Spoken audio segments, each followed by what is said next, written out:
Agora, o item 66 do material didático, Dionísio, o Areopagita. Agora já é o ano 600 da era cristã. Dionísio se dizia discípulo de Paulo de Tarso, e adotou o misticismo grego e a filosofia de Platão na religião católica. Bom, eu coloquei um texto aí de um historiador que fala sobre ele. Ele diz: nessa época, o misticismo, ou seja, a mistura da religião católica com o paganismo, né? Nessa época, o misticismo associou-se ao monasticismo, aos monges, né? Por conta de um livro chamado Teologia Mística, escrita, ao que parece, no início do século VI por um monge sírio anônimo, que ganhou o pseudônimo de Dionísio Areopagita. Areopagita. Nessa e em outras obras, esse autor encorajou seus leitores a abandonar o intelecto para buscar uma união mística da alma com Deus. Aconselho que, na busca mais sincera pela contemplação mística, você abandone os sentidos e as atividades do intelecto e tudo aquilo que esses dois podem perceber. Depois de deixar seu entendimento descansar, aplique-se o quanto puder em direção a uma união com ele, a qual nem o ser e nem o entendimento podem conter. Que você seja então conduzido ao alto, para o raio daquela escuridão divina que suplanta toda existência. Olha que mensagem estranha. Você lendo essa mensagem, o que você lembra? O que você pensa? Na filosofia do budismo, lembrando que Buda, claro, viveu antes de Cristo. A filosofia de Buda era muito comum, né, nessa época. A filosofia de Zoroastro da Pérsia, de Hermes no Egito, toda essa filosofia é exatamente isso que ele está falando aqui. Então, esse misticismo, vou explicar para vocês o significado da palavra místico. O significado da palavra místico em si, ela não é ruim, é aquele que acredita no mundo espiritual, tá bom? Mas essa expressão sempre foi usada no paganismo. Pelos cristãos não é comum usar, tá bom, essa expressão. Então ele era um pagão, era um católico, um pagão. O comentário prossegue. A mensagem de Dionísio é a mesma do misticismo antigo pregado por Buda e outros. O misticismo é comum no catolicismo. Quando alguém é descoberto na prática do misticismo, ou seja, cultuando a Satanás, a Igreja Católica condenava a fogueira para proteger a instituição. O misticismo é comum, ok? Os papas que acusaram os jesuítas de serem satanistas, místicos, eles, vamos dizer, fizeram isso porque as pessoas foram descobertas. Aí eles tinham que pegar e matar.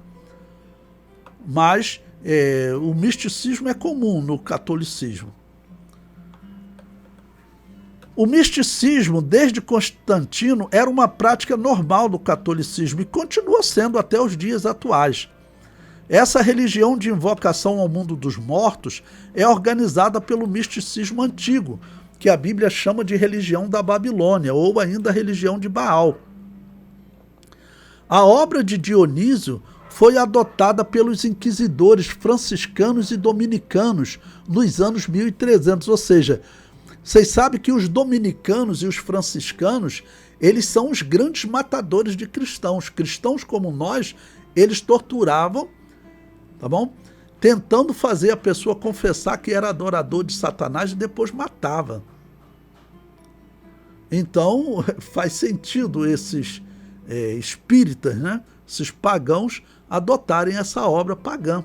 E vai ter outros padres católicos que vão ser descobertos e serão mortos.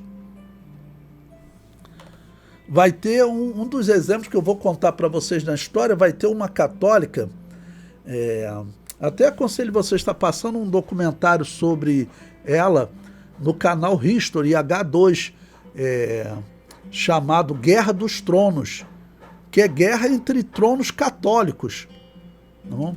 E me fugiu o nome dela agora. Ela viveu nos dias de Calvino, até ela era rival de Calvino, né?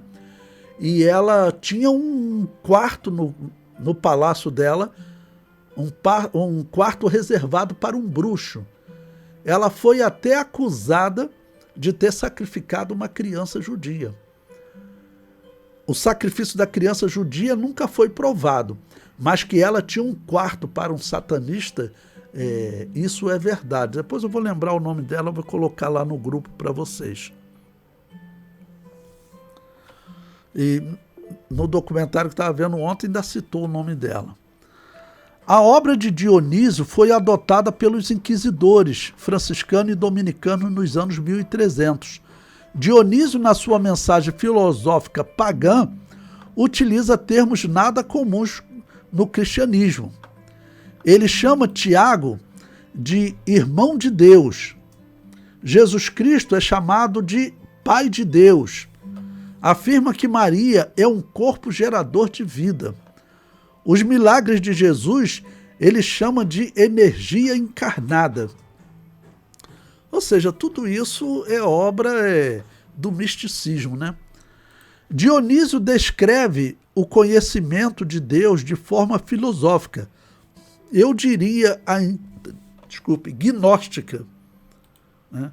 Porque eu venho contando para vocês a história do gnosticismo. Os gnósticos, eles defendiam que durante a perseguição podia sacrificar o demônio e comer das coisas sacrificadas ao demônio, que não tinha problema. Isso tem documentos escritos por eles.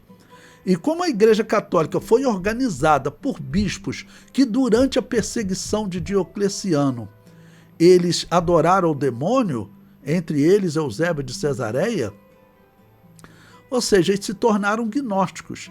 É por isso que o gnosticismo ele vai dominar o catolicismo, ok? Bom, um texto dele diz o seguinte: o conhecimento mais divino do Deus Todo-Poderoso, dentro da união além da mente, quando a mente, tendo se afastado de todas as coisas existentes, e então, tendo se despedido, foi unida aos raios superluminosos, dali e ali, sendo iluminada pela sabedoria insondável. A respeito disso, então, como foi dito, a divindade superessencial e oculta não é permitido falar ou mesmo pensar além das coisas divinamente reveladas a nós nos oráculos sagrados. Você vê uma escrita dessa, isso aqui é o quê? É uma escrita mística, espírita. Mística nesse sentido que a palavra mística é utilizada como espírita. Tá bom? É uma obra que pode ser considerada gnóstica, que é aquela deturpação do cristianismo que defendia que durante a perseguição o cristão pode sacrificar e até comer das coisas sacrificadas ao demônio. A Igreja Católica foi organizada por bispos que sacrificaram durante a perseguição de Diocleciano. O gnosticismo se tornou um padrão dentro da Igreja Católica. Por isso eles adotaram a crença do purgatório. Nas obras de arte, o gnosticismo aparece abertamente. Na obra chamada Pietà, bom, dá uma pausa aqui para explicar a vocês. Se vocês escreverem na internet Pietà, vocês vão encontrar, é uma peça famosa de Michelangelo, onde você tem, supostamente, Jesus morto nos braços de Maria. Tá bom? Mas, na verdade, não é Maria que está lá. É Maria Madalena. Não é Maria, mãe de Jesus, é Maria Madalena. Por quê? Porque os gnósticos dizem que Maria Madalena era amante de Jesus. Como você pode comprovar isso? Eu não botei a imagem da Pietà aqui, mas vai na internet e procura Pietà E olha para o rosto da mulher que está segurando Jesus no colo. Jesus morto, né? Jesus morreu com 33 anos. Maria teria o quê? Teria 53. Se ela tivesse 20 anos quando Jesus nasceu, agora ela estaria com 53 anos. Você olha para o rosto da mulher que Jesus está morto no colo, você vê que ela aparenta ter 25, 30 anos. Porque, na verdade, é Maria Madalena. O gnosticismo, irmãos, ele dominou o catolicismo. O catolicismo, ele é o gnosticismo. Mas quando alguém é descoberto, eles mandam matar. Na história, eles fizeram isso. Bom, então, repetindo, prosseguindo. Na obra chamada Pietà, onde muitos pensam retratar Jesus morto nos braços de Maria, mas na verdade se trata de Jesus morto nos braços de Maria Madalena, que segundo o gnosticismo era a amante de Jesus. Isso pode ser comprovado pelo rosto, que aparenta uma mulher com 25 a 30 anos, enquanto Maria, no momento da morte de Jesus, possuiria entre 45 e 50 anos. Eu coloquei aí no material didático para vocês outra obra, e comento, né? Outra obra de arte católico-gnóstica, né? Outra obra de arte católico-gnóstica é a Capela Sistina, também feita por Michelangelo. No quadro Criação de Adão, podemos observar a mão esquerda de Deus, como sendo a mão de um bruxo. O Deus que está criando Adão, na mão, se você olhar para a mão esquerda de Deus, parece a mão de um bruxo. Os gnósticos acreditavam que o Deus do Antigo Testamento, chamado Yahvé, era um Deus mau e que Jesus teria vindo para combater essa divindade. Eles acreditavam nisso, né? Essa heresia se encontra nessa pintura. Bom, eu coloquei esse quadro aí. Se você olhar para a imagem, a mão direita de Deus está tocando em Adão. É uma mão normal. Agora, olha para a mão esquerda de Deus. Parece a mão de um bruxo. Uma unha, né? Uma coisa estranha, né? E tem também uma mulher ali abraçada com Deus. A explicação dos católicos é que essa seria Eva. Deus está criando Adão e Eva está para ser criada. Tudo bem, vamos até tolerar essa explicação. Faz sentido. Mas por que daquela mão como um bruxo? Isso é gnosticismo. Porque os gnósticos acreditavam que o Deus do Antigo Testamento é um Deus mau. Ok?